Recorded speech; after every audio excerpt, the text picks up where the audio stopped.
এই শোনো না, আমাদের অন্ধবিশ্বাস চ্যানেলটি যারা এখনো সাবস্ক্রাইব করেননি, প্লিজ সাবস্ক্রাইব করে দাও। আর অল্প কিছু সাবস্ক্রাইবার হলে 1 লক্ষ পরিবার হবে। সবাই প্লিজ সাবস্ক্রাইব এবং বেশি বেশি শেয়ার করে দাও প্লিজ। তোমার জিনিস যা এলোমেলো করে রেখেছো রাতের খাবার পর, সেসব আমার ঘরে নিয়ে আসবে। গোছগাছ করতে হবে। সকাল সকাল রওনা করব আমরা। আর একদিন থাকি না বাবা। না বাবা, তোমার স্কুল বন্ধ গিয়েছে কতদিন, আমারও ছুটি শেষ। নাহিলের মন খারাপ হয়ে যায়। এর আগে কখনো সে থাকার জন্য বায়না করেনি, তবে এবারে সে অনেক বেশি মজা করেছে। সে তাই তো যেতে ইচ্ছে করছে না তার। আবারও সে একঘেয়ে জীবন। নাহিলের মন খারাপ দেখে রনফ বলে, আমরা আবার আসবো তো, তোমার স্কুল ছুটি হলেই চলে আসবো। আচ্ছা, তখন কিন্তু বলতে পারবে না যে তোমার ছুটি নেই। আচ্ছা বলবো না, যাও খেলো গিয়ে। ছেলেকে রেখে পা বাড়ায় নিজের ঘরে। ঘরে ঢুকেই তার চোখ ছানা বড়া হয়ে যায়। ঘরের অবস্থা দেখে মনে হচ্ছে ঘরের মধ্য দিয়ে ঝড় বয়ে গেছে। এলোমেলো বিছানা, রুমের এক কোণে গ্লাস ভাঙা অবস্থায় পড়ে আছে সিরাতের ফোন। ফ্লোরে ছড়িয়ে ছিটিয়ে আছে ওড়না, বিয়ের দিন রাতে দেওয়া চড়িয়ে কানের দুল। সে বুঝে নেয় তার অনুপস্থিতিতে বাড়িতে কিছু হয়েছে। সে একে একে সব জিনিস তুলে গুছিয়ে রাখে। ফোনটা তুলে দেখে গ্লাস ফেটে গেছে, বন্ধ হয়ে গেছে, তবে ভেতরের ক্ষয়ক্ষতির পরিমাণ আন্দাজ করা যাচ্ছে না। সিরাতকে বিছানায় এলোমেলো অবস্থায় ঘুমোতে দেখে রুমে থাকা সোফায় গিয়ে বসে পকেট থেকে ফোন বের করে চেক করতে যায় কত বাজে। ফোন অন করতেই দ্বিতীয় দফায় চমকে যায়। 26 বার কল করা হয়েছে একটা নাম্বার থেকে। নাম্বারটা বিছানায় শুয়ে থাকা রমণীর। একটা শুকনো ঢুক গেলে ভয় বা আতঙ্কে নয়, বরং এই চিন্তা করে যে এই মেয়ের ঘুম ভাঙলে যে দক্ষ যোগ্য বাঁধাবে, তা যদি বাড়ির লোকদের কানে যায় তখন কি হবে। কাল একবার তাদের ঘরের চিল্লা পাল্লা শুনেছে সবাই। ইশতিয়াক তাকে গোপনে জানিয়েছে এই নিয়ে বাড়ির লোকেরা চিন্তিত হয়ে আছে, কেননা তারা ভেবে নিয়েছে হয়তো বিয়েটা নিয়ে তারা অখুশি। তারপরে আজ যদি আবারও এমন কিছু হয়। রাত 8টা, সিরাতের ঘুম ভাঙে। সে উঠে ফ্রেশ হয়ে নিচে নামে। বিকেলের রাতটা অনেকটাই চাপা পড়েছে। সিঁড়ি থেকেই পুরো ড্রয়িং রুম, ডাইনিং রুম পর্যবেক্ষণ করে। সবার মাঝে রনফকেও নজরে আসে। পরক্ষণেই মুখ ফিরিয়ে নেয়। মনের মাঝে চাপা একটা অভিমান জেগে উঠে সেটাকে খুব একটা পাত্তা না দিয়ে নিচে নেমে আসে। ভাবি কিছু খেতে দাও তো, ভাবি কাজ করছে, তুই বস, আমি দিচ্ছি। লাগবে না। কালকের ঘটনার পর রাবেয়া ও আতিয়ার উপর তার তীব্র অভিমান জমা হয়েছে। এদিকে রওনাফ বইয়ের গলা শুনে ঘাড় ঘুরে তাকায় সেদিকে। হাসি খুশি মুখটাতে আজ আধার নেমেছে। সিরাত গিয়ে বসে ডাইনিংয়ে। বেশ কিছু সময় পর মিথিলা আসে খাবার নিয়ে। রাবেয়া তাকে বলেছে তার জন্য খাবার নিয়ে যেতে। মিথিলা সিরাতের কাছে যেতে সে বলে, ভাবি তুমি ফ্রি হলে আমার রুমে একটু এসো তো, প্যাকিং করতে হবে। কাল চলে যাব তো, তুমি একটু সাহায্য করো। একটু জোরেই বলে যাতে কথাটা বসার ঘরে বসা ব্যক্তিটির কান অব্দি পৌঁছায়। তা নয় গেলাম, তা বাবা কাকারা জানে, তাদের বলেছো? বলার কি আছে, বিয়ে দিয়েছে, এখনো কি বাপের বাড়ি বসে থাকবো? তবু জানানোর একটা বিষয় আছে না? তোমাকে তো জানালাম, আর যার বলার সে বলে দেবে। তুমি শুধু আমাকে প্যাকিংয়ে সাহায্য করে দেবে। বসার ঘরে থাকা রওনাফের কানে ঠিকই এসেছে সেসব কথা। এও বুঝেছে কথাগুলো তার উদ্দেশ্যে বলা। তার সাথে কথা বলবে না, তাই এই পন্থা অবলম্বন করেছে। সিরাত যেতেই রওনাফ মিথিলাকে ডাকে। জি ভাইয়া বলুন। আবহাওয়া এত গরম কেন? মিথিলা তার কথার ধরনে একটু হেসে জবাব দেয়, পুরোপুরি ঘটনা তো জানি না, তবে ও হয়তো কোথাও যেতে চেয়েছিল বিকেলে, আম্মা আটকে দেয় আর বলে আপনার থেকে অনুমতি নিয়ে যায় যেন। এরপর কি হয়েছে তা জানি না, এটুকুও শুনেছি ছোট চাচির থেকে। রওনাফ এবার বুঝলো পুরো ঘটনা। তার মানে এতগুলো কল দেওয়ার কারণ এটা, আর কল না ধরাতেই এমন গরম হয়ে আছে। সে বলে, আচ্ছা শোনো, খুব বেশি জিনিস প্যাক করবে না। একান্ত যেগুলো না নিলে চলেই না, সেসব জিনিসই দিবে কেবল। আচ্ছা, আপনি ওকে বুঝিয়ে বললে ভালো হতো না? রওনাফ একটু অপ্রস্তুত হয়ে বলে, রেগে আছে, কথা বললে শুনবে না। কোনো মতে কথাটা বলে স্থান ত্যাগ করে। এদিকে মিথিলা হা হয়ে তাকিয়ে থাকে তার যাওয়ার দিকে। রাতে খাওয়ার টেবিলে বাড়ির সকল পুরুষ সদস্য একত্রে খেতে বসেছে। বাড়ির বউরা হাতে হাতে খাবার পেরে দিচ্ছে। তার মধ্যে আজমল শিকদার বলে, কাল তো চলে যাবে শুনলাম। তা ইসরাতের তো সামনে পরীক্ষা, ওকে কি পরীক্ষার পরে নিয়ে যাবে? না আব্বু, কাল যাবে আমাদের সাথে। কিছুদিন পর তো ওর পরীক্ষা, পরীক্ষার পরে নিলে ভালো হতো না? এটা আমার সিদ্ধান্ত না, ও নিজেই যেতে চায়। আর ও ক্লাসও করে না। ওইখানে থাকলে অন্তত পড়াশোনাটা ঠিক থাকবে। একটা কোচিংয়ে ভর্তি করিয়ে দিব, নিয়মিত পড়াটা হবে। সেটা তুমি ঠিকই বলেছ। আমি বা ভাইজান না থাকলে বাড়িতে কাউকে ভয় পাই না, ক্লাসও করে না। আব্বু, ওর নাকি ক্লাসে যেতে লজ্জা লাগে, বাচ্চা বাচ্চা ছেলেমেয়েদের সাথে পড়তে। তারপর গুছগাছ কত দূর তোমাদের? কাল রওনা করবে কখন? এই তো শেষ, সকাল সকালই বের হব। কাল নাইট ডিউটি আছে। আচ্ছা, তাহলে আর রাত না জেগে তাড়াতাড়ি শুয়ে পড়ো। সবার সাথে আড্ডা দিয়ে ঘরে যেতে যেতে বেশ রাত হয়। রুমে যেয়ে দেখে সিরাত ঘুমিয়ে পড়েছে। তাই সেও আর সময় ব্যয় না করে লাইট অফ করে পাশে শুয়ে পড়ে। গত 2 দিন বারান্দায় ও সোফায় বসে বসে ঘুমানোর ফলে শরীরটা বেশ ম্যাজম্যাজ করছে। আজ তাই আর সোজা বিছানায় এসে শুয়েছে। বহুদিন বাদে তার পাশে এক রমণী। বেশ অস্বস্তি হচ্ছে তার। তবু এটাই স্বস্তির যে মেয়েটা আগেই ঘুমিয়ে পড়েছে। আর যদি জেগে থাকতো নির্ঘাত লজ্জায় মাটির নিচে চলে যেত। পরদিন খুব ভোরে ঘুম ভাঙে রওনাফের। আড়মোড়া ভেঙে বিছানা থেকে নেমে ফ্রেশ হয়ে ঘরের বাইরে বেরিয়ে যায়। গন্তব্য বাবার ঘর। ঘরের দরজা ভিড়ানো। দরজাটা খুলে ভেতরে প্রবেশ করে। ওয়াশরুম থেকে পানির শব্দ আসছে। তাই সে বিছানায় ঘুমন্ত ছেলের পাশে বসে মাথায় হাত বুলিয়ে দেয়। আজান হয়েছে বেশ কিছুক্ষণ আগে। আজমল শিকদার অজু করে বের হয়ে আসে।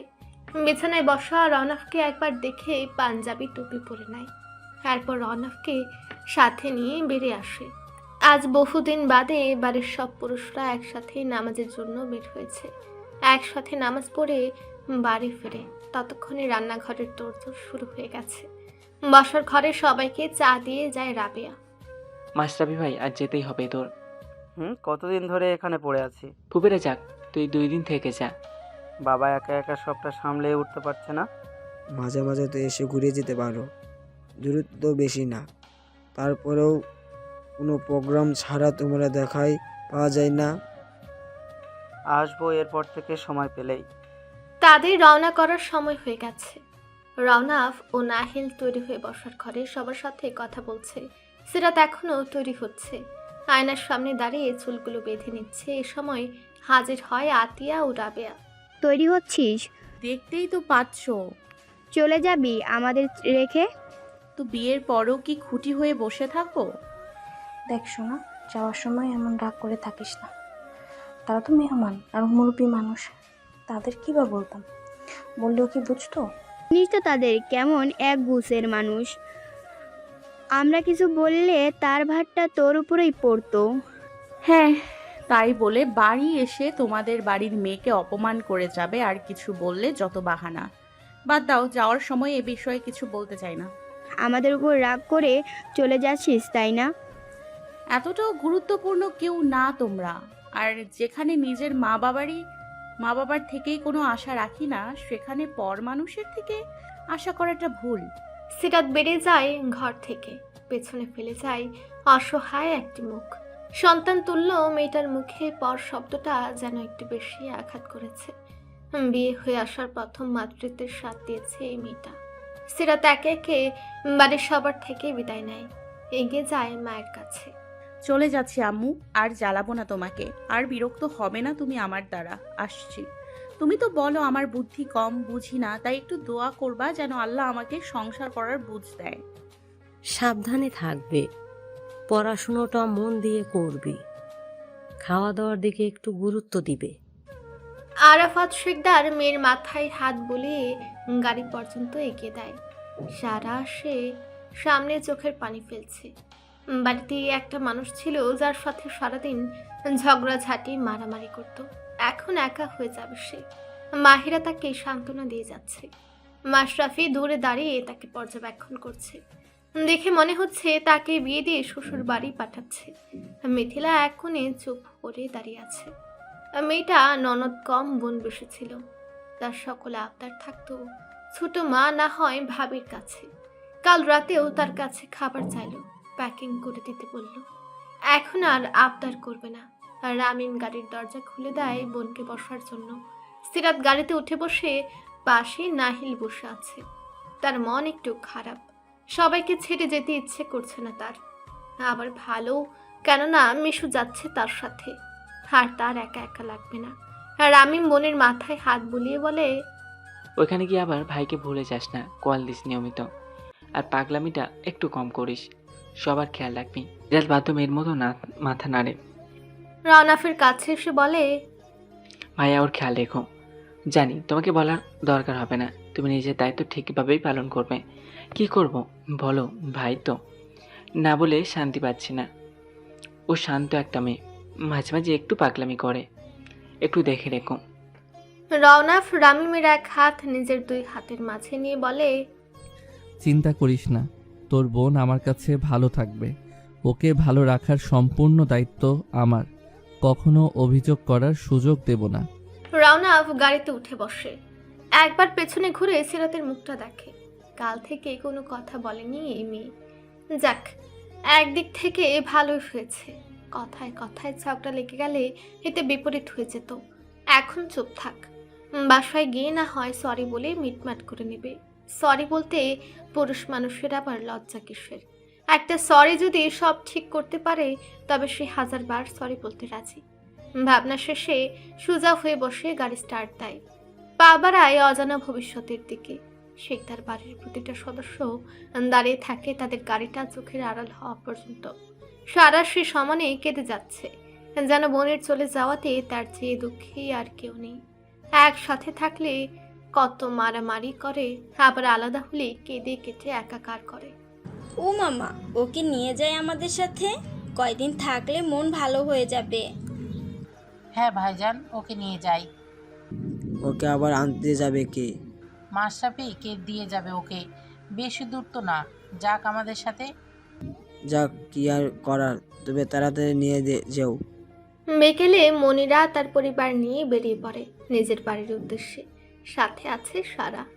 বেড়াতে যাওয়ার কথা শুনে মনির দুঃখ উধাও হয়ে গেছে। পেছন সিটে বসে দাঁত বের করে হাসছে। মাশরাফি লুকিং গ্লাস থেকে তা দেখে বিড়বিড় করে বলে, বোনের জন্য তো কেঁদে কেটে বন্যা বয়ে দিচ্ছিল, এখন হাসছে দেখো। পোল্টিবাজ মেয়ে মানুষ কোথাকার। শিকদার বাড়িতে আজ অন্য দিনের মতো হইচই পরিবেশ নেই, সব কিছু শান্ত। বাচ্চাদের হাসির আওয়াজ নেই, বনে বনে ঝগড়া নেই। আতিয়া নিজের ঘরে বসে চুপ করে। মানুষের কথা ঠিক কতটা আঘাত দিতে পারে তা আজ সে খুব ভালো করে বুঝতে পারছে। ওই মেয়েটার দোষ কি দিবে? সত্যি তো, তাদের বাড়িতে সে তাকে এক গাদা কথা শুনে গেল, অথচ পাশে থাকা একান্ত আপন মানুষগুলো কিছু বলল না। সামাজিকতা, আত্মীয়তার সম্মান এতই যে এমন নিকৃষ্ট ভাষায় হেয় করার পরেও কেউ কিছু বলেনি। মেয়েটা তো আশা করেছিল তার হয়ে কেউ একটু কথা বলবে। তাকে তো ওই মেয়েটা মায়ের জায়গায় বসেছিল, মা হয়ে মেয়ের অপমান চুপচাপ দাঁড়িয়ে দেখেছে। তাই তো আজ যাওয়ার আগে সব সম্পর্কের ইতি টেনে গেল পর শব্দ দ্বারা। মনিরা বেগম ও তার পরিবার কিছু সময় আগে বাড়িতে এসে পৌঁছেছে। সারা আর মাহিরা ক্লান্ত শরীর দুটো এলিয়ে দিয়েছে সোফায়। আধা শোয়া অবস্থায় দুজন জুড়ে দিয়েছে রাজ্যের গল্প। দিন দুনিয়ার ধ্যান তাদের নেই বললেই চলে। মাহিরাদের বাড়ি থেকে শিকদার বাড়ির দূরত্ব 1 থেকে 1.5 ঘন্টার পথ। আকস্মিক শব্দে তাদের ধ্যান ভঙ্গ হয়। মাশরাফি বড় বড় 2টা লাগেজ এনে ধাপ করে ফেলেছে বসার ঘরে। মাহিরা লাফিয়ে উঠে বুকে থুতু ছিটিয়ে বলে, ভাইয়া, এভাবে কেউ রাখে? ভয় পেয়েছি না, একটু সাবধানেও তো রাখা যায়, যদি নষ্ট হয়ে যেত। দিয়ে অকপর মতো এসে নেতিয়ে পড়েছিল। এই ভারী ভারী জিনিসগুলো কে আনবে? তুমি তো আনছিলে। আমি আর পারবো না, যা তুই আর সারা গিয়ে গিয়ে ছোট ছোট ব্যাগগুলো নিয়ে আয়। ও আমরা। ঢুক গিলে বলে, হ্যাঁ তোরা, বড় 2টা আর আমি এনে রেখেছি, বাকিগুলো আন। আর আম্মু, তোমার বাপের বাড়ি গেলে কি মাসের বাজারটুকুও আনতে হবে? হ্যাঁ, তোমাকে কি মেলা অভাবে রাখে আব্বু? আমি কি করব? আমি তো ভাইজানদের নিষেধ করি, তাও প্রতিবার এসব ধরিয়ে দেয়, না আনলে মন খারাপ করে। হ্যাঁ, এই জন্যই এক বাড়ির এক মেয়েকে বিয়ে করতে হয় না। যা, তোরা দাঁড়িয়ে আছিস কেন? সারা ও মাহিরার দিকে তাকিয়ে ধমকের সুরে বলে। সারা ও মাহিরা দৌড়ে গাড়ির কাছে চলে যায়। দেখে বেশ কিছু ছোট বড় ব্যাগ রাখা, এক একটায় এক এক ধরনের জিনিস। তাদের দেখে মাথা ঘুরে উঠে, এত সব তাদের নিতে হবে? এ তো পুরো মাসের বাজার। নারকেল থেকে শুরু করে পিঠা সবজি সব আছে। বোন রে, এগুলো নিতে নিতে তো সন্ধ্যা। আমার তো এখনই শরীর ভেঙে আসতেছে রে। আমার তো মাথা ঘোরে। জিনিসপত্র দেখে মনে হচ্ছে আম্মু কত মাস খেতে পায় না। ভাইয়া ঠিকই বলছে, এক বাড়ির এক মেয়েকে বিয়ে করতে হয় না। তোর ভাইটা কেমন? অত বড় শাড়ির মতো শরীর থাকতে আমাদের মতো দুইটা ইঁদুরকে পাঠাইছে জিনিসপত্র টানতে। বেশি কথা না বাড়াইয়া নিয়া চল, না হলে আবার এসে দেবে এক ঝাড়ি। তারা একটা একটা করে জিনিস এনে বাড়ির ভেতরে রাখে, বাসার ঘরে এনে জমা করে সব। একে একে সব এনে রাখার পর রুমের উদ্দেশ্যে পা বাড়াতে যাবে, তখন পেছন থেকে বলে ওঠে, এগুলো এখানে রাখার জিনিস? ভাইয়া আর পারতেছি না, কাল রেনু আন্টি আসলে তাকে দিয়ে সরিয়ে রাখবো। সে পর্যন্ত এখানে থাকবে। যা, নিয়ে রান্নাঘরে রেখে আয়। ভাইয়া আজ না। যা বলছি তাই কর। একটু শরীর নাড়াতে ইচ্ছে করে না? সব রেখে তারপর ঘরে যাবি। ওই সারা, ধর নিয়ে যা। ভাইয়া, আমি তো মেহমান, আমাকে দিয়ে এত কাজ করাবেন? তো কি দুজন হাতে হাত রেখে আসবি? সারা ধূপধাপ পা ফেলে চলে যায় আর বলে, বাল করতে আসছি, এই বাড়ি কালই বাড়ি চলে যাব। মাশরাফি যেতে যেতে বলে, যাস তোরা, কেউ ধরে রাখেনি। আসতে নাটকবাজ মেয়ে মানুষ, শরীর নাড়াতে মন চায় না মোটে। দীর্ঘ সময় জার্নি করার পর সকলেই বেশ ক্লান্ত। গাড়ি থেকে নামে একটা বহুতল ভবনের সামনে। সিরাত পুরো রাস্তায় চুপ ছিল। মাঝে মাঝে নাহিল দু একটা কথা বলেছে আর তার জবাব দিয়েছে এই যা। রওনাফ লাগেজ নিয়ে সামনে সামনে হাঁটছে আর নাহিল সিরাতের হাত ধরেই হাঁটছে। লিফটের সাহায্যে চলে যায় 6 নম্বর ফ্লোরে। সেখানে মুখোমুখি দুইটি ফ্ল্যাট। দুই বন্ধু একই সাথে কিনেছিল বছর 3 আগে। এরপর থেকে নাহিলের দেখাশোনা অনেকটা আয়েশা করে। যেমন যে দিনগুলো রওনাফের নাইট শিফট থাকে, সেসব দিন নাহিল আয়েশার কাছে থাকে। ফ্ল্যাটে প্রবেশ করার পর কেমন গোমট পরিবেশ। দরজা জানালা সব খুলে দেয় যেন বদ্ধ বাতাসটা বের হয়ে যায়। সিরাত আশেপাশে তাকিয়ে পুরো ফ্ল্যাটটা পর্যবেক্ষণ করে। 2 রুম, ডাইনিং, ড্রয়িং, কিচেন, ছোটখাটো ছিমছাম একটা ফ্ল্যাট। চারদিকটা বেশ সাজানো গোছানো। ড্রয়িং রুমের একটা কর্নারের পুরো দেয়াল জুড়ে রওনাফ ও নাহিলের অনেক অনেক ছবি টাঙানো। নাহিলের ছোট বড় বিভিন্ন সময়ের বাসার ভেতরটা দেখলে যে কেউ বলবে বাড়ির মালিক বেশ রুচিশীল। রওনাফ তাদের সোফায় বসিয়ে রেখে রুমে যায়। কয়দিন না থাকার কারণে সব কেমন ধুলো জমে গেছে। প্রথমে নাহিলের রুমে যায়, সেখানের বিছানাপত্র ঝেড়ে চাদর চেঞ্জ করে দেয়। বসার ঘরে ফিরে এসে বলে, যাও, ওই রুম পরিষ্কার করে দিয়েছি, ওইখানে গিয়ে বিশ্রাম করো, আমি এই দিক পরিষ্কার করে ফেলি। একা একা করতে গেলেন কেন? আমাকে বললে আমি সাহায্য করে দিতাম। আজ বিশ্রাম নাও, এরপর করবে। তার উপর তুমি এখানে নতুন কোথায় কি রাখা খুঁজে পাবে না। নাহিলকে নিয়ে ঘরে যাও, আমি পারবো করতে। সোফায় অর্ধ ঘুমন্ত নাহিলের উদ্দেশ্যে বলে, বাবা এখানে ঘুমায় না, ঘরে গিয়ে পোশাক পাল্টে শুয়ে পড়ো। সিরাত নাহিলকে নিয়ে ঘরে চলে যায়। নাহিল ঘরে ঢুকেই সোজা বিছানায় চলে যায়। তা দেখে সিরাত বলে, এই ছেলে, পোশাক বদলাবি না? বাইরের ধুলা ময়লা নিয়ে ঘুমাচ্ছিস। আমার এনার্জি শেষ, এখন পারবো না, আমার ঘুম পাচ্ছে। সিরাত তার হাত টেনে ধরে বলে, ওঠ, এভাবে শোয়া যাবে না, যা ওয়াশরুমে গিয়ে ফ্রেশ হয়ে আয়। প্লিজ বোঝার চেষ্টা করো, আমার ভীষণ ঘুম পাচ্ছে। তোর বাপরে ডাক দিয়ে বলবো তুই খাটাসের মতো ঘুমোতে যাচ্ছিস। উফ, তুমি ভীষণ জ্বালাচ্ছ আমাকে। যাচ্ছি, আর ডাকতে হবে না। সিরাত মুখ ভেঙচি কেটে বলে, কি মানুষটা রে, তার নাকি জ্বালায়। জামা কাপড় কই তোর? আঙুল দিয়ে কাবারের দিকে ইশারা করে।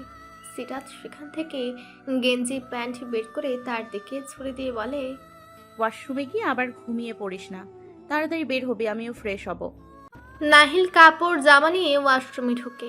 এই ফাঁকে সিরাত ড্রয়িং রুমে এসে তার লাগেজটা নিয়ে যায়। রওনাফ তখন তার শোবার ঘরে চলে গেছে। ফ্রেশ হয়ে অনেক কাজ বাকি তার। রাতে আবার হাসপাতালে যেতে হবে। আর ছেলেকে নিয়ে খুব একটা চিন্তা নেই তার। তার সাথে থাকার জন্য একজন লোক আছে। আর রায়হান ও আয়েশা গতকালে চলে এসেছে, তাই আরো কিছুটা স্বস্তি পাচ্ছে। নাহিল বের হতেই সিরাত কাপড় জামা নিয়ে ওয়াশরুমে ঢুকে। এত সময় জার্নি করে শরীর কেমন চিটচিটে লাগছে, তাই একেবারে গোসল করে বের হয়। বসার ঘরে এসে দেখে রওনাফ রাইস কুকারে ভাত বসিয়ে দিয়েছে, তরকারি রান্নার প্রিপারেশন নিচ্ছে। সিরাত সেদিকে এগিয়ে যায়। আমাকে দিন, আমি করছি। করছি তো আমি। সবকিছু তো একা একাই করছেন। দরজায় বেল বাজার শব্দে সিরাতের বাক্য আর সম্পূর্ণ হয় না। দুজনের মনোযোগ সেদিকে চলে যায়। রওনাফ বলে, যাও তো, একটু দেখো কে এসেছে। সিরাত গিয়ে দরজা খুলে দেয়। আয়েশা একটা বাটি হাতে দাঁড়ানো, তাতে ঢাকনা দেওয়া। পেছনে রায়হান, তার হাতেও বাটি। আপনারা আসেন, ভেতরে আসেন। সিরাত দরজা থেকে সরে গিয়ে তাদের ভেতরে আসার জন্য জায়গা করে দেয়। আয়েশা ও রায়হান ঘরে প্রবেশ করে হাতে থাকা বাটিগুলো ডাইনিংয়ে রেখে আয়েশা গিয়ে সোফায় বসে আর রায়হান চলে যায় রান্নাঘরে। আয়েশা সিরাতকে কাছে ডেকে পাশে বসতে বলে সিরাত এগিয়ে গিয়ে পাশে বসে। তোমাদের জন্য খাবার এনেছি, এখন আর কষ্ট করে রান্না করার দরকার নেই। কিন্তু নাহিলের বাবা তো ভাত বসিয়ে এখন তরকারি রান্নার প্রিপারেশন নিচ্ছে। এখন গিয়ে বলে এসো রান্না করতে হবে না, আর ভাত যা রান্না হয়েছে তা রাতে খাবে। এই বেলায় রান্না করতে বসলে দুপুরের খাবার রাতে খেতে হবে। এতক্ষণে নিশ্চয়ই সবার খিদে পেয়ে গেছে। না আপু, আসার পথে খেয়েছিলাম, তাই ক্ষুধা পাইনি সেভাবে। নাহিল কোথায়? ওকে দেখছি না। সে তো এসেই ঘুম। বলে কি তার এনার্জি শেষ, পোশাকটা পর্যন্ত বদলাতে চায়নি। কত জোর করার পর যখনই ওর বাবার ভয় দেখালাম, সুর করে চলে গেল। শোনো, আমি তো তোমার সামনের ফ্ল্যাটে থাকি। ভাইয়া বাসায় না থাকলে যদি কোনো দরকার হয় চলে যাবে। আচ্ছা আপু, যাব। তারা দুজন আরো কিছু সময় গল্প করে। এদিকে রায়হান গিয়ে রওনাফের কাছে দাঁড়ায়। দেখে রওনাফ সবজি কাটছে রান্না করার জন্য। তা দেখে বলে, তোর ভাবি কত কষ্ট করে রেঁধে বেড়ে আনলো, আর তুই এখন সবজি কাটছিস। তোকে ফোনে বললাম, তাও কেন করতে হবে? আমিও তো নিষেধ করে দিয়েছি। তাছাড়া ওদের জন্য রাতের খাবার তৈরি করে রেখে যাব। নাইট ডিউটি আছে আজ, যদি খাবার না থাকে দুজন না খেয়ে ঘুমিয়ে থাকবে। যে পরিমাণ খাবার আছে তা তোরা কাল সকাল পর্যন্ত হয়ে যাবে। এসব রাখ, তোর সাথে কথা আছে আমার। কি কথা? তোর প্রাক্তন শালা আজ হাসপাতালে এসেছিল। কেন এসেছিল জানিস কিছু? তেমন কিছু জানি না, তবে তোর খোঁজ খবর নিচ্ছিল। আচ্ছা, এই বিষয় এখানেই বাদ দে, আর কারো কাছে বলবি না, আয়েশা ভাবিকেও না। আচ্ছা বলবো না, তুই এখন সব রেখে চল, খাবি। বিকেলে হয়ে এলো, চল আমাদের সাথে খাবি। আমাদের খাওয়া শেষ, তোরা আসিস এখন। রায়হান ও আয়েশা চলে যায়। রওনাফ সবজিগুলো কেটে ফ্রিজে রেখে দেয়। সিরাত খাবারগুলো টেবিলে সাজায়। রওনাফ এসে হাজির হয় ডাইনিংয়ে। নাহিলকে কি ডাকবো? ও তো খেয়েছে সেই কখন। তুমি খেতে বসো, আমি ডেকে আনছি। রওনাফ চলে যায় ছেলের কাছে। ছেলে তার ঘুমিয়ে কাঁদা।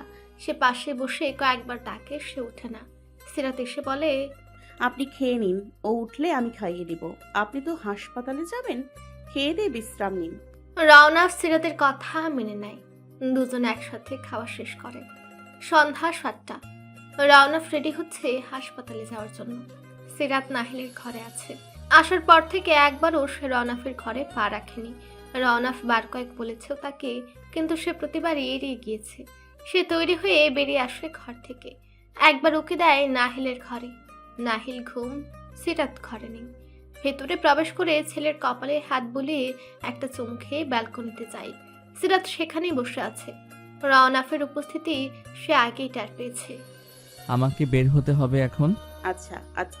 দুজন সাবধানে থাকবে, তাড়াতাড়ি ঘুমিয়ে পড়বে। কোনো সমস্যা হলে আমাকে কল করবে, না হলে রায়হানদের ফ্ল্যাট সামনে আয়েশা ভাবিকে কল করবে। আচ্ছা। না, আয়েশা ভাবির নাম্বার আছে? না, ফোন দাও, সেভ করে দেই।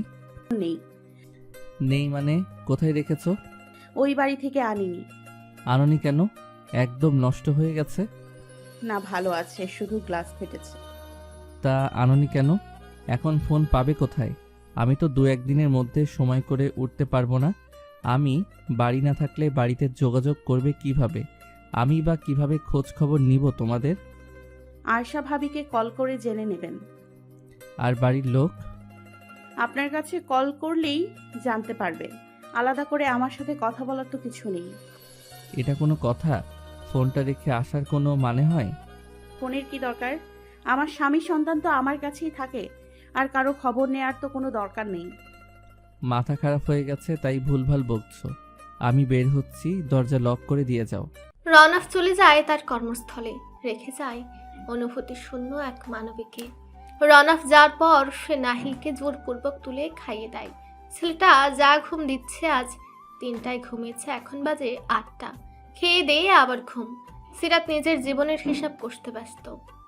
হিসেব করে দেখে তার জীবনে লাভের চেয়ে ক্ষতির পরিমাণটাই বেশি। জীবনের দর কষাকষি শেষে ব্যালকনি থেকে উঠে আসে। ব্যালকনির দরজা লক করে বিছানায় শরীর এলিয়ে দেয়। বালিশে মাথা রাখতেই তার পুরনো ক্ষতরা তাজা হয়ে ওঠে। দু চোখ পেয়ে অঝোর ধারা বইছে। নিস্তব্ধ রাতে কেউ টের পেল না এক রমণীর হৃদয়ের আর্তনাদ। হাসপাতালের ডিউটি শেষ করে বাড়ির দিকে রওনা করে রনফ। মাথার মধ্যে চিন্তা নামক ঘুণ পোকা উকিল ঝুঁকে দিচ্ছে। তার উপর নতুন চিন্তার কারণ বাসায় রেখে আসা দুজন। কাল রাতের পর আর যোগাযোগ হয়নি। আয়েশাকে ফোন করে ডিস্টার্ব করতে মন সায় দেয় না তার। ভাবনা চিন্তার মাঝে চলে আসে বাড়ির সামনে। গাড়ি পার্ক করে সে সোজা চলে যায় তার ফ্ল্যাটে। মানুষ দুটোকে সুস্থ সবল অবস্থায় না দেখা পর্যন্ত শান্তি মিলবে না। দরজার সামনে দাঁড়িয়ে চাবি দ্বারা লক খুলে ভেতরে প্রবেশ করে। ড্রয়িং রুমে ঢুকে চোখে পড়ে নাহিলকে। সে উঠে বসে আছে, আর একজনকে আশেপাশে দেখা যাচ্ছে না। ছেলের কাছে এগিয়ে এসে বসে। কখন উঠেছো? সেই ভোরে। তোমার মিশু কই? ও তো ঘুমায়। 8টার বেশি বাজে, ডাকনি? ডেকেছিলাম, উঠে আমাকে খাইয়ে আবার ঘুমিয়েছে। যাও ডেকে তোলো। নাহিল রনফের কথা মতো তাকে ডাকতে যায়। রনফ চলে যায় নিজের ঘরে। যেমন রেখে গেছিল তেমনই আছে। মেয়েটা একবারও আসেনি এ ঘরে। সে ভাবনাগুলো সাইডে রেখে ফ্রেশ হয়ে নেয়। এ মিশু, ওঠো, 8টা বেজে গেছে। নাহিল, জ্বালাস না। ঘুম ঘুম কণ্ঠে বলে। বাবা আসছে, তোমাকে উঠতে বলেছে। সিরাতকে ধরে এক প্রকার ঝাঁকাতে লাগে। বিরক্ত হয়ে উঠে বসে সে। এত জ্বালাচ্ছিস কেন? বাবা আসছে। তো আমি কি নাচবো? যা সর, আমি ঘুমাবো। চাইলে তুইও ঘুমাতে পারিস, তবু আমাকে বিরক্ত করিস না বাপ। বাবা তোমাকে ডেকে দিতে বলেছে। সিরাত বিরক্ত হয়ে বিছানা ছাড়ে, ফ্রেশ হয়ে ঘর থেকে বের হয়। রাত করে ঘুমানোর ফলে ঘুম পুরোপুরি হয়নি। ভোরে উঠে কালকের তরকারি গরম করে নাহিলকে খাইয়েছে, তারপর আবারও ঘুমিয়েছে। ডাইনিংয়ে রওনাফ খাবার সাজাচ্ছে। আসার পথে সে বাইরে থেকে খাবার নিয়ে এসেছে। আগমন ঘটে সিরাত ও নাহিলের। তাদের দিকে একবার তাকিয়ে আবারও নিজের কাজে মন দেয়। বলে, দুজনেই খেতে বসো। পরে বলে কোনো শব্দ শুনতে চাই না। বাবা আমি তো খেয়েছি। যা খেয়েছো হজম হয়ে গেছে, এখন আবার খাবে। কিন্তু কোনো কিন্তু না, বসো। নাহিল বাধ্য হয়ে বসে যায় খেতে। সিরাত ইতিমধ্যে সাজানো প্লেট থেকে একটা নিয়ে খেতে শুরু করেছে। রনাফও বসে যায়। খাওয়ার মাঝে বলে, তৈরি হয়ে থাকবে, রায়হান আঙ্কেল যাওয়ার সময় তোমাকে স্কুলে নামিয়ে দিবে। এবার সিরাতের উদ্দেশ্যে বলে, বিকালে মার্কেট যাবে, কি কি দরকার লিস্ট করে ফেলবে। এখন দরকার নেই কিছুর, যখন লাগবে তখন বলবো আপনাকে। বিকেলে তারা 3 জন বের হয় শপিং এর উদ্দেশ্যে। রওনাফের জেদের কাছে তার না টেকেনি। শপিং মলে ঢুকে তারা চলে যায় লেডিস সেকশনে। সেখান থেকে কিছু পোশাক কেনে, আরও আনুষঙ্গিক জিনিসপত্র কিনে সেখান থেকে বেরিয়ে আসে। এরপরে তারা যায় মোবাইলের দোকানে। রওনাফ নিজ পছন্দে একটা ফোন কিনে দেয়, এরপর বেরিয়ে আসে। তারা হালকা নাস্তা করে, ঘরের প্রয়োজনীয় কিছু জিনিস কিনে বাড়ি ফিরতে ফিরতে তখন প্রায় রাত 9টা বেজে যায়। রওনাফ তাকে এবং নাহিলকে বাসায় পৌঁছে দিয়ে কোথাও একটা গিয়েছে। সে জিজ্ঞেস করাতে বলে কাছাকাছি যাচ্ছে, দ্রুত চলে আসবে। সিরাত আজ প্রথমবারের মতো নতুন সংসারে রান্না করেছে। রান্নাবান্নার কাজটা সে মোটামুটি ভালোই পারে। বাড়িতে থাকাকালীন শখের বশে আতিয়া ও মিথিলার থেকে বেশ কিছু রান্না শিখেছে।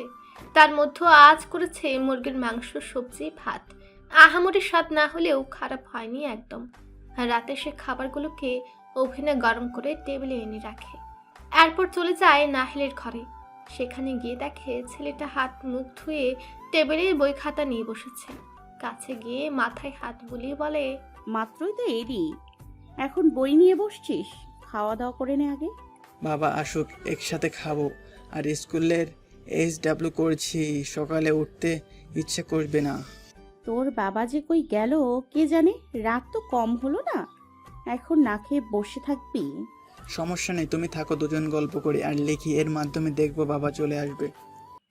দরজার বেল বেজে ওঠে। সিরাত এগিয়ে গিয়ে দরজা খুলে দেয়। দরজার উপরে রনফকে দেখে বলে, কোথায় ছিলেন এত সময়? একটা জিনিস বাকি ছিল, সেটাই আনতে গেছিলাম। এখনই যেতে হবে তার জন্য? নাহিল সে আপনার জন্য বসে আছে, একসাথে খাবে। এত রাত পর্যন্ত না খেয়ে আছে, খাইয়ে দিলে না কেন? বলেছিলাম খাবে না, আপনি আসলে আপনার সাথে খাবে। রনফ দ্রুত পায়ে ছেলের ঘরের দিকে যায়। নাহিলের লেখা প্রায় শেষের পথে। সে ছেলের কাছে গিয়ে আলতো হাতে জড়িয়ে ধরে বলে, কত রাত হয়েছে, এখনো না খেয়ে বসে আছো কেন? তোমার সাথে খাবো তাই। চলো তাহলে খেয়ে নিবে এখন। বাবা তুমি কিরে ফ্রেশ হয়ে নাও, আমি লেখাটুকু শেষ করে আসছি। রনফ নিজের ঘরে গিয়ে ফ্রেশ হয়ে আসে। সিরাতকে ডেকে বলে খাবার বেড়ে দিতে। সে যায় নাহিলের কাছে তাকে ডাকতে। সিরাত তিনজনের জন্য প্লেটে ভাত তরকারি তুলে দেয়। রনফ ও নাহিল আসলে তারা চেয়ার টেনে বসে। সিরাত তাদের দিকে এক একটা প্লেট এগিয়ে দেয়। সে নিজেও বসে তাদের সাথে। খাওয়ার ফাঁকে রনফ বলে, একটা কোচিং সেন্টারে কথা বলেছি, পরশুদিন যাবে, আমার সাথে ভর্তি করিয়ে দিয়ে আসবো। আচ্ছা। বাসা থেকে বেশি দূরে না, আসা যাওয়াও কোনো অসুবিধা হবে না। খাবার শেষ করে দ্রুত এসো। সে খাওয়া শেষ করে নাহিলকে নিয়ে তার রুমে যায়। ছেলেকে ঘুম পাড়িয়ে সে বেরিয়ে আসে। এদিকে সিরাত টেবিল গুছিয়ে বাড়তি খাবার ফ্রিজে রেখে বেরিয়ে আসে রান্নাঘর থেকে। রওনাফ বসার ঘরের সোফায় বসে আছে। হাতে তার আজকে কেনা নতুন ফোনটা কিছু একটা করছে। সিরাতকে এগিয়ে আসতে দেখে নিজের পাশে বসতে বলে। সিরাত কোনো বাক্য ব্যয় না করেই তার পাশে গিয়ে বসে। ওকে দিয়ে দেখে রওনাফ ফোনে কি করছে। রওনাফ সিম সেট করে ফোনটা সিরাতের দিকে এগিয়ে দিয়ে বলে, সবকিছু সেট আপ করে দিয়েছি, আমার নাম্বার সহ বাড়ির লোকেদের নাম্বারও সেভ করে দিয়েছি। বলেই ফোনটা সিরাতের হাতে দেয়। সিরাত উল্টে পাল্টে দেখে, ভাবে ফেসবুক অ্যাপ ডাউনলোড করে তার আইডি লগ ইন করবে। তবে তার ভাবনা শেষ হওয়ার আগেই, কোনো সোশ্যাল মিডিয়া ব্যবহার করবে না। মানে তাহলে ফোন দেওয়ার মানে কি? দিয়েছি যাতে সবার সাথে যোগাযোগ করতে পারো। তাহলে তো একটা নোকিয়া বাটন কিনে দিলেই পারতেন। ঢং করে এই দিয়ে বলছেন সোশ্যাল মিডিয়া ব্যবহার করতে পারবো না। তা করবোটা কি এ নিয়ে? ফোনে অনেক কিছুই করা যায়। আর সোশ্যাল মিডিয়া ব্যবহার করবে না শুধুমাত্র পরীক্ষা শেষ না হওয়া পর্যন্ত, পরীক্ষার পর করবে। সিরাতের মুখটা আধারে ঢেকে যায়। 24 ঘন্টা ফেসবুক চালানো মানুষকে বলছে ফেসবুক ব্যবহার করা যাবে না। নেহাত এই কদিন মন মেজাজ ঠিক নেই, তার ফোন ধরেনি। এরপর তো ফোনটাও আধমরা করে রেখেছে। এখন এখানে এসে কি করবে সারাদিন বাড়ি বসে? মন খারাপ করার মতো কিছু বলিনি, তোমার ভালোর জন্যই বলছি। সামনে খুব বেশি দিন নেই, হাতে গোনা 3 মাস মতো। এতদিন তো ঠিক মতো পড়োনি, এই কয়টা দিন পড়ো, এরপর যা ইচ্ছা করবে। আচ্ছা। বাড়িতে আর কেউ থাকলে তোমাকে ফোনটাও দিতাম না, কিন্তু বাসায় একারা থাকবে, প্রয়োজনে অপ্রয়োজনে খোঁজ খবর নিতে কল করতে হয়, তাই দেওয়া। আর আমি বাসায় না থাকলে বাড়ির লোকজনের সাথে কথাও তো বলতে পারবে না। একটু থেমে আবার বলে, বাড়িতে তো কথা বলনি এখন পর্যন্ত। রামিম কল দিয়েছিল, চাচা কল দিচ্ছে, কথা বলে নাও সবার সাথে। কাল বলবো। রনফ বুঝতে পারে হয়তো পূর্বের কোনো বিষয় নিয়ে রাগ অভিমান এখনো জমে আছে, তাই বলে, তাদের উপর রাগ রেখো না, তারা তোমার আপনজন, তোমার জন্য চিন্তা করে।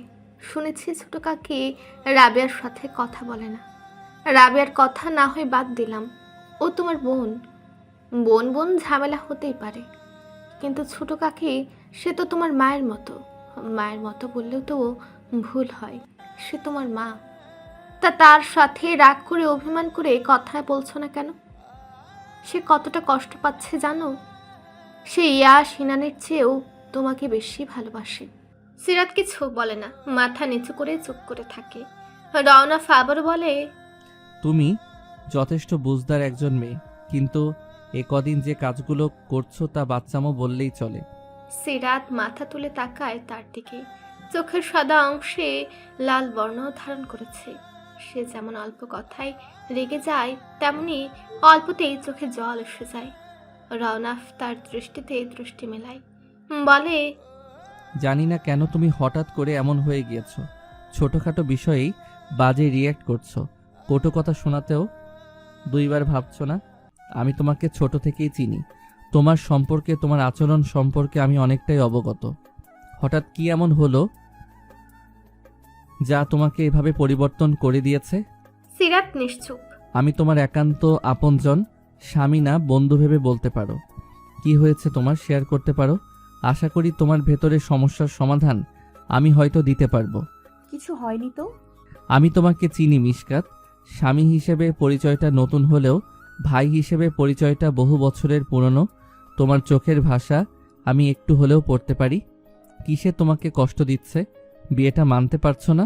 আমি কিন্তু তোমার মত নিয়েই বিয়ের সিদ্ধান্তে এগিয়েছিলাম, নাকি এখন আফসোস হচ্ছে? সিরাত মাথা নিচু করে নেয়। তার কাছে জবাব নেই। কি জবাব দেবে সে? নাকি সেদিন খালা ও মামিদের কথা এখনো ধরে বসে আছো? নাকি কল না ধরার জন্য আমার উপর নারাজ? যদি নারাজ হও, তাহলে রাগটা শুধু আমার উপর দেখাও। অন্যদের তা থেকে মুক্ত করো। চুপ থেকো না। চুপ থাকলে সমস্যা বাড়ে বই কমে না। বিয়েটা নিয়ে যদি আফসোস থাকে, তাহলে খোলামেলাভাবে বলো।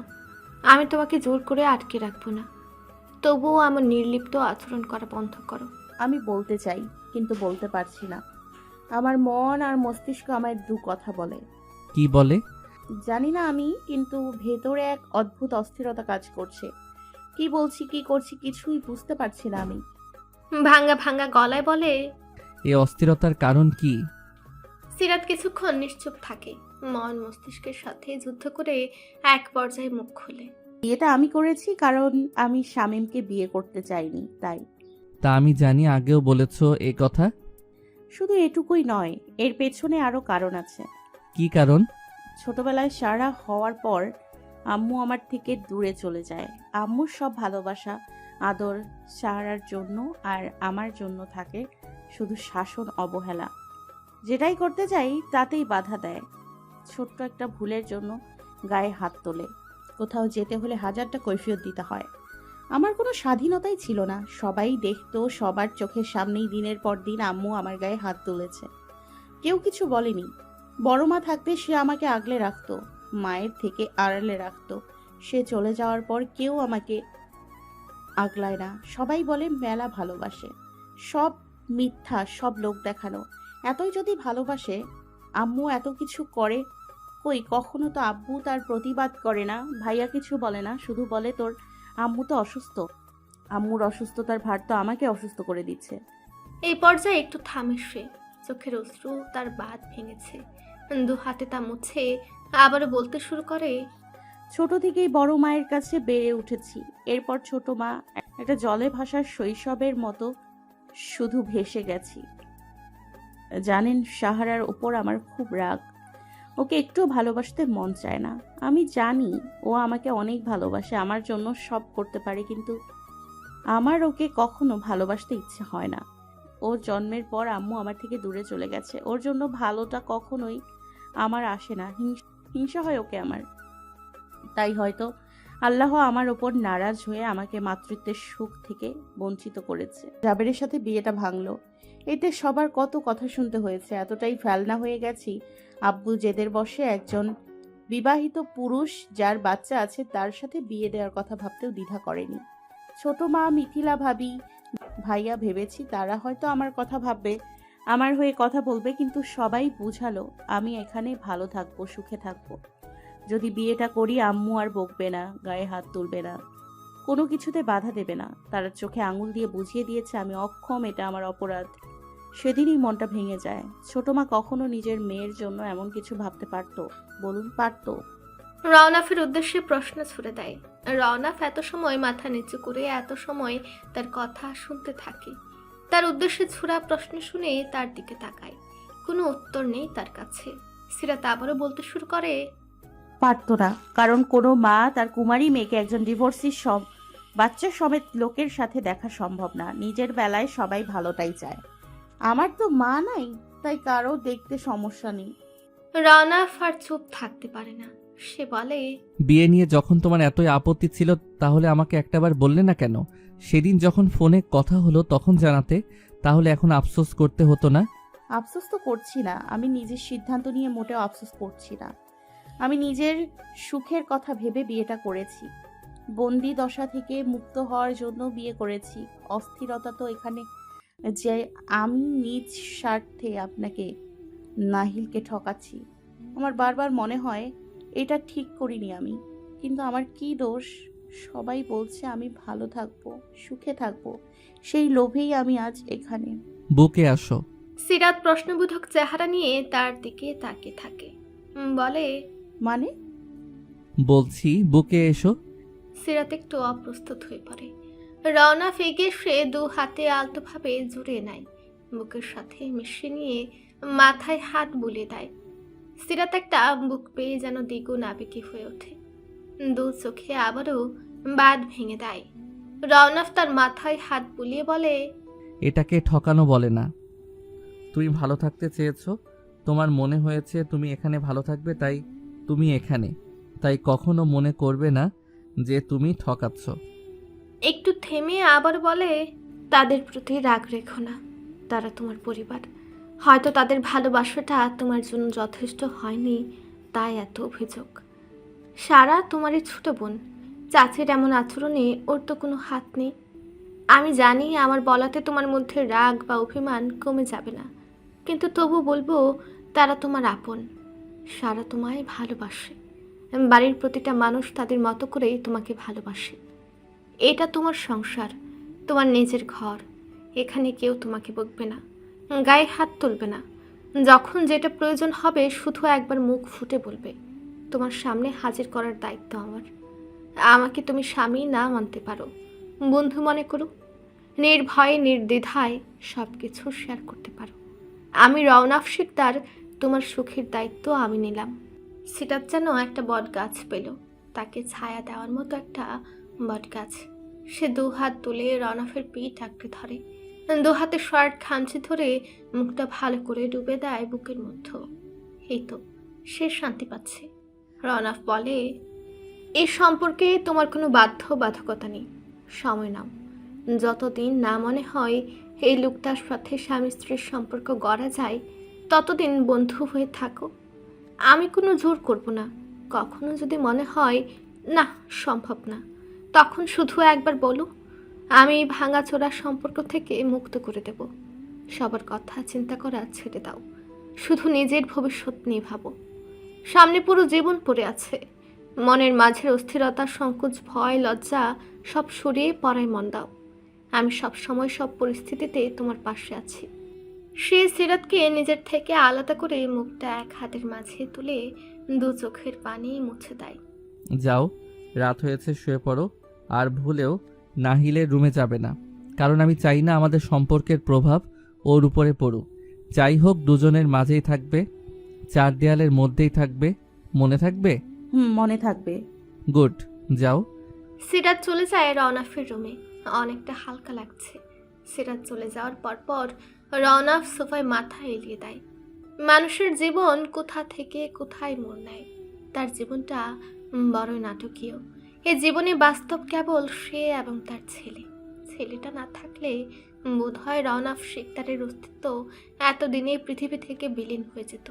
কারো জীবন আসলে কারো জন্য থেমে থাকে না। কত প্রতিশ্রুতি, কত প্রতিজ্ঞা। ভেবেছিল তাদের মধ্যে বিচ্ছেদ হলে কেউ বাঁচবে না, অথচ তারা দিব্যি বেঁচে আছে।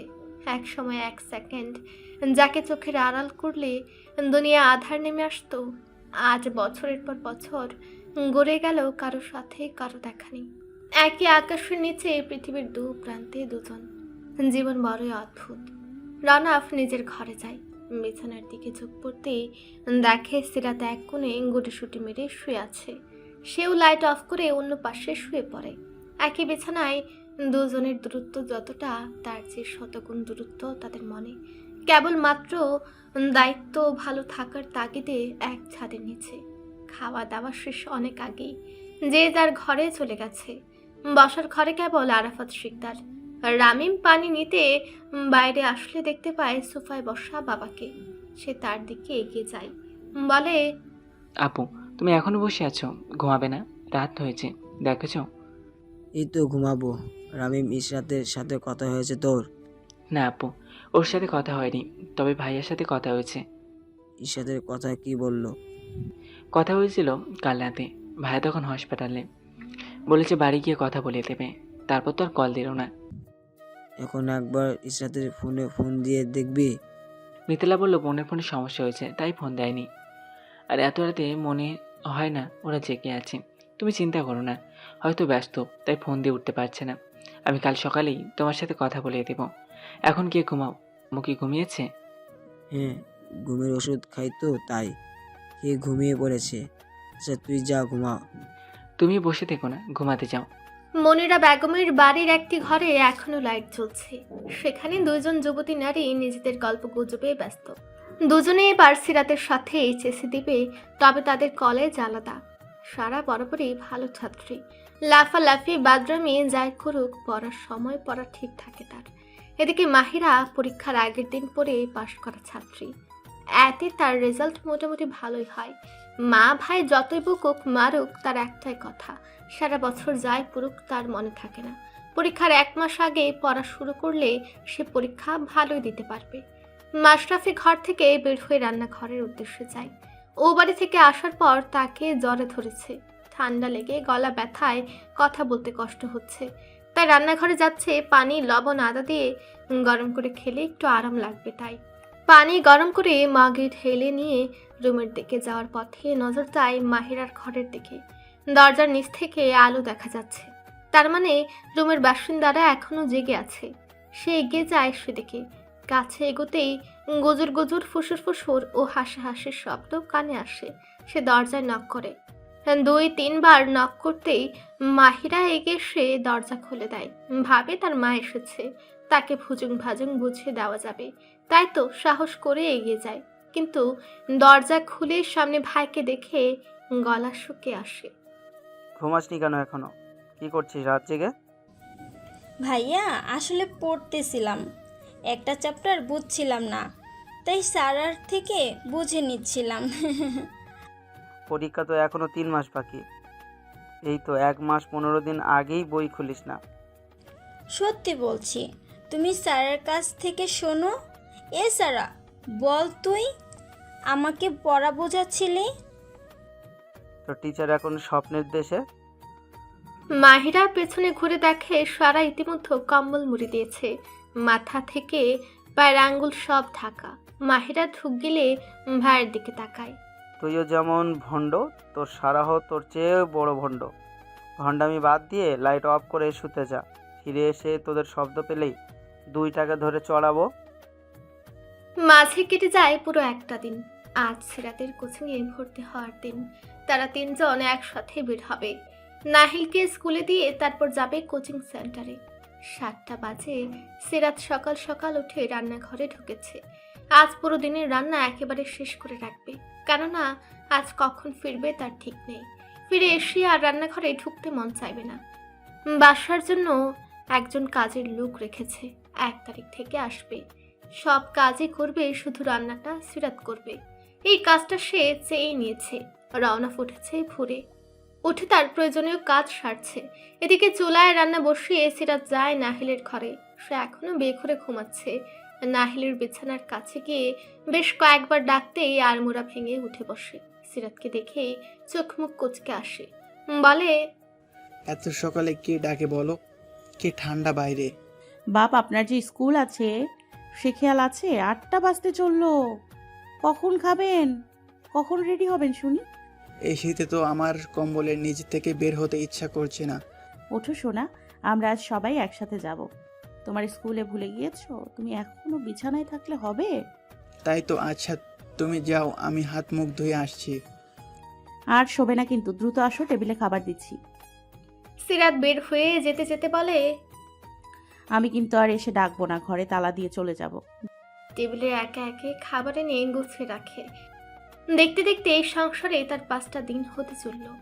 দিন কত দ্রুত ফুরায়, চোখের পলকে একটা দিন চলে যায়। এই কদিনে বাড়িতে ফোন দিয়েছিল একবার, তাও তার ভাইয়ের ফোনে। রামিম মিথিলার সাথে কথা বলে ভালো মন্দ জিজ্ঞেস করে কল কেটে দেয়। এরপর আর কথা বলেনি। রামিম কল দিয়েছিল, খেয়ালে ধরতে পারেনি। পরে আর সেও দেয়নি। সিরাত এবার যায় তার আর রওনাফের ঘরে। সেদিনের পর থেকে তারা একই ঘরে থাকে, একই ঘর, একই বিছানায় থেকেও তাদের মাঝে প্রয়োজনের অধিক কথা হয় না। ঘরে এসে দেখে রওনাফ তৈরি হচ্ছে।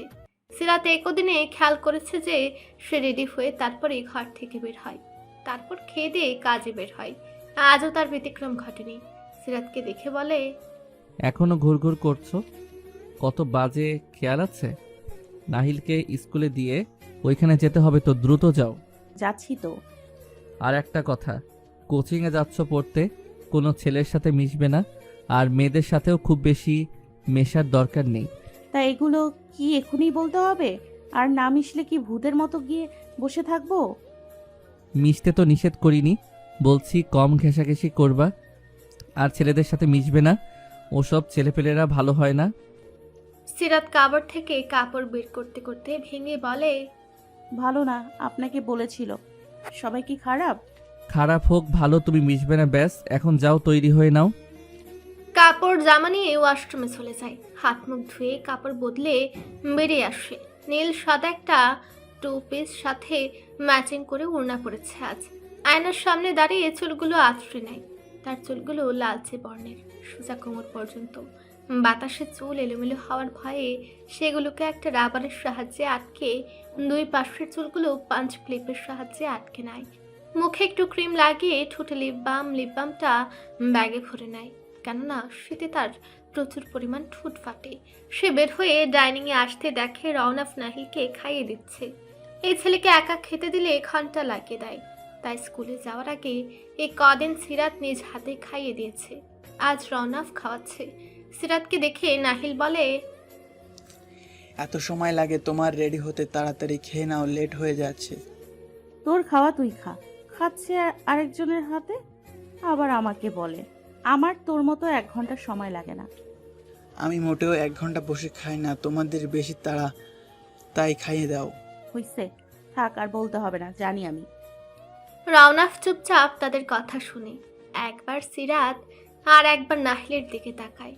নাহিল তার বাবাকে তার দিকে তাকাতে দেখে মুখের কথা গেলে নাই। দুজনেই চুপচাপ খেয়ে গাড়িতে গিয়ে বসবে, কোনো কথা যেন না শুনি। কথাটা সে মূলত বলেছে নাহিলের উদ্দেশ্যে। এরপর টেবিলেই পিনপতন নীরবতা। খাওয়া দাওয়া শেষে থালা বাসন গুছিয়ে রাখতে যায় সিরাত। রওনাফ সিরাতের হাত থেকে সেগুলো নিয়ে বলে, তুমি গিয়ে গাড়িতে বসো, এগুলো আমি গুছিয়ে রাখছি। আমি করছি তো, আপনি যান। তুমি যাও, এগুলো গুছিয়ে আবার যাবে রেডি হতে, তারপর আরও 1 ঘন্টা যাও। সিরাত আর কথা না বাড়িয়ে চলে যায়। গাড়িতে গিয়ে বসে। নাহিল আগে থেকে সেখানে বসে আছে। এই ড্রেস তোমাকে সুন্দর লাগছে। ধন্যবাদ মেরে বাচ্চা। আয় দুজনে কয়টা সেলফি তুলি। নতুন ফোন কিনলাম, কিন্তু একটা ছবিও তোলা হয়নি। এই গাড়ির মধ্যে বাবা? আরে না, বাইরে চল, তোর বাবা আসতে আসতে আমাদের ছবি তোলা হয়ে যাবে। দুজনে বের হয়ে বাড়ির সামনে দাঁড়িয়ে বেশ কিছু ছবি তুলে। আর মাঝে রওনাফের সে হাজির হয়। তারা দুজনেই গাড়িতে উঠে বসে। সিরাত ও নাহিল পেছনের সিটের সামনে রওনাফ। গাড়িতে উঠে বসতে গাড়ি স্টার্ট করে। পুরো সময়টা রওনাফ আর চোখে বারবার পেছনে বসা দুজনকে দেখেছে। পুরো সময়টাই কিছু একটা নিয়ে গুজর গুজর ফুসুর ফুসুর করেছে। তাকে পেছনে তাকাতে দেখলেই চুপ হয়ে গেছে। সময় মতো পৌঁছে যায় নাহিলের স্কুলে। নাহিলকে স্কুল গেটের ভেতর দিয়ে এসে আবারও গাড়িতে উঠে স্টার্ট করে। এরপরের গন্তব্য কোচিং সেন্টার। কোচিং সেন্টারে পৌঁছে গাড়ি সাইডে পার্ক করে দুজনেই বেরিয়ে পড়ে। কোচিং সেন্টারটা বেশ বড়সড়, নাম ডাকও আছে ভালোই। বাড়ির থেকে কাছে হওয়ায় এখানেই ভর্তি করার সিদ্ধান্ত নিয়েছে, যাতায়াতের সুবিধা। সে নিয়মিত আনা নেওয়া করতে পারবে না। নাহিলের স্কুলও এখান থেকে কাছে, ছুটির সময় একই, একসাথে যাতায়াত করতে পারবে তারা। সেও কিছুটা নিশ্চিন্ত থাকবে। রওনাফ সিরাতের এক হাত মুঠোয় নিয়ে ভেতরে পা রাখে, সোজা চলে যায় অফিস কক্ষে। সেখানে উপস্থিত ছিলেন কোচিং সেন্টারের পরিচালক মাহমুদ হাসান। রওনাফ তার পূর্ব পরিচিত। মাহমুদ হাসানের বাবা রওনাফের পেশেন্ট, সে হিসেবেই পরিচিত তারা। রওনাফকে দেখে হাত বাড়িয়ে হ্যান্ডশেক করে, সামনে পাতানো চেয়ারে দুটোতে বসতে অনুরোধ করে। তারা দুজন বসে। ভাই কেমন আছেন? জি আছি আলহামদুলিল্লাহ। আপনার কি খবর? আঙ্কেলের শরীর কেমন? এই তো ভালোই, বাবার শরীরও ভালো আছে। মনে করে নিয়মিত ওষুধগুলো খাওয়াবেন, ঔষধ মিস দেওয়া যাবে না। আশা করা যায় দ্রুত সুস্থ হয়ে উঠবে। জি ভাই, তা ভর্তি কি তাকে করাবেন? জি, আমার মিসেস মিশকাত শিকদার, ওর কথাই বলেছিলাম। ও আচ্ছা। জি, তার ইয়ার গ্যাপ পড়েছে। টাইফয়েডে আক্রান্ত হওয়ায় গত বছর পরীক্ষা দিতে পারেনি, তাই এই বছর আর সেভাবে পড়াশোনার দিকে মন নেই। সামনেই পরীক্ষা, তাই সেইভাবে পড়াবেন। জি জি, তা তো অবশ্যই, সেটা আর বলতে হবে না ভাই। ভাবি মানুষ, সে তাকে তো সেভাবে গুরুত্ব দিতে হবে, এইটুকু আস্থা রাখতে পারেন। ধন্যবাদ, আপনাদের উপর আস্থা আছে বলেই এখানে আসা। কথাবার্তার মাঝে সিরাতের ভর্তি কার্যক্রম সম্পূর্ণ করা হয়। বেশ কিছু সিট দেওয়া হয়। যেহেতু সে শুরু থেকেই ছিল না, তাই তাকে স্পেশাল ব্যাচে ভর্তি করানো হয়েছে। পড়ার চাপটাও তার বেশি। এরপর মাহমুদ হাসান অন্যান্য টিচারদের সাথেও পরিচয় করিয়ে দেন। সিরাতের ক্লাস 10টা থেকে 1টা। সেখান থেকে বেরিয়ে তারা চলে যায় মার্কেটে। শীতের প্রকোপে বাড়তে শুরু করেছে। শীতের কেনাকাটা করতে হবে। সিরাত আসার সময় শীতের কিছুই আনেনি। মার্কেটে গিয়ে ঘুরে ঘুরে শীতের পোশাক দেখে, বেছে বেছে 2টা লং কোট, হালকা পাতলা কিছু গেঞ্জি, প্যান্ট, আরও বেশ কিছু জিনিস কেনে। পাশাপাশি সে পছন্দ করে নাহিল ও রওনাফের জন্যও কেনে। রওনাফ বরাবরই নিজের জিনিস নিজে পছন্দ করে কেনে, কিন্তু আজ সিরাতের উৎসাহ দেখে হার না করে না। যদিও মাঝে মাঝে তার মতামত নিয়েছে। সেদিন রাতের পর মেয়েটা কাজকর্মে তার সাথে বেশ সহজ হয়েছে, তবে কথাটা কমই বলে। কেনাকাটা শেষে দুজন ভাগ করে ব্যাগগুলো নিয়ে বাহিরের দিকে আসে। রওনাফের নজরে পড়ে একটা রেডিও চাদরের দিকে। সে সিরাতকে নিয়ে সেদিকে যায়। রওনাফ চাদরটাকে এক হাতে ধরে বলে, এটা নাও, তোমাকে মানাবে। এটা নিয়ে কি করব? এগুলো আমি পড়ি না, আর কতগুলোই তো নিয়েছি।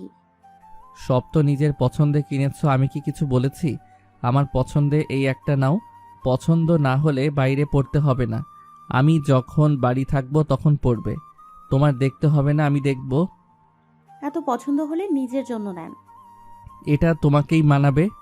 কথাটা বলে একজন সেলসম্যানকে রেখে ম্যানিকুইনের শরীর থেকে চাদরটা খুলে কাউন্টারের দিকে চলে যায়। বিল মিটিয়ে চলে বেরিয়ে আসে। সিরাতও আর কথা না বাড়িয়ে চলে আসে। প্রায় 1টা বেজে গেছে। তারা সোজা নাহিলের স্কুলে যায়।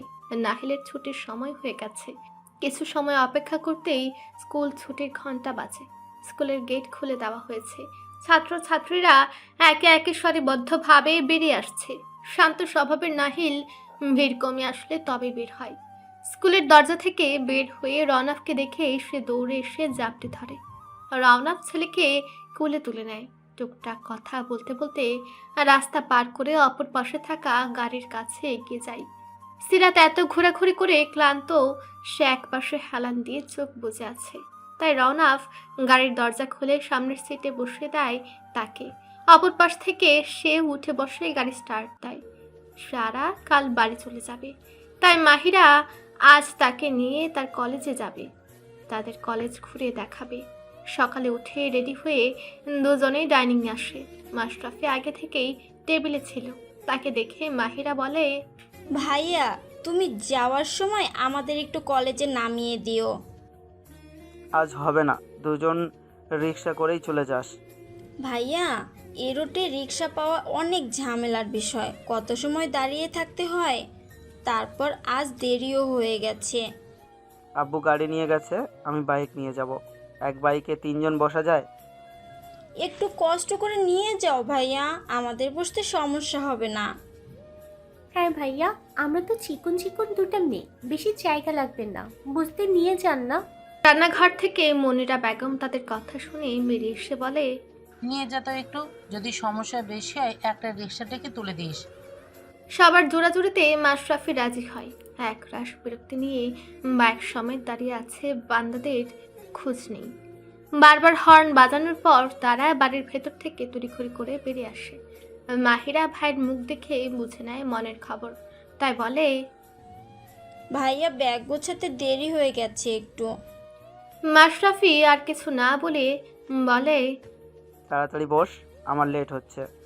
তিনজন চেপে চেপে বাইকে বসে। মাশরাফি বলে, দুইজন ভালো করে ধরে বসিস, আবার বাইক স্টার্ট দেওয়ার পর চিকনের ঠেলায় ছিটে পড়িস না। না না, ধরে পড়ছি। এ সারা, আমাকে ধরে বস। তারা মাহিরার ঘাড়ে হাত রাখে, শক্ত করে চেপে ধরে। বাইক স্টার্ট দিতেই সারা ভয়ে সামনের জনের শার্ট খামচে ধরে। মাশরাফি একবার ঘাড় ঘুরে দেখে সেই হাতের অবস্থান। নিয়মিত ভালোবাসার গল্প শুনতে এবং পড়তে আমাদের অন্ধবিশ্বাস চ্যানেলটি সাবস্ক্রাইব করে পাশে থাকা বেল আইকনটি ক্লিক করুন। ধন্যবাদ সবাইকে।